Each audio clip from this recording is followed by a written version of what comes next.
তার হাতে ছিল আর্মি, তার হাতে ছিল বিডিআর, র্যাব, পুলিশ, হেলমেট বাহিনী, সচিবালয়, আওয়ামী লীগ, ছাত্রলীগ, গুন্ডা লীগ, ভারত লীগ সব ছিল।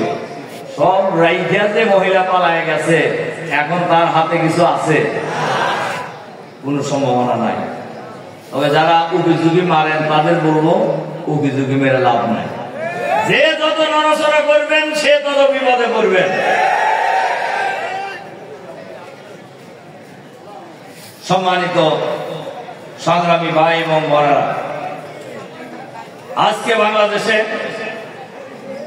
ফ্যাসিবাদ মুক্ত বাংলাদেশ হয়েছে, কিন্তু এই ফ্যাসিবাদ মুক্ত বাংলাদেশ বানাইতে কম মূল্য দিতে হয় নাই।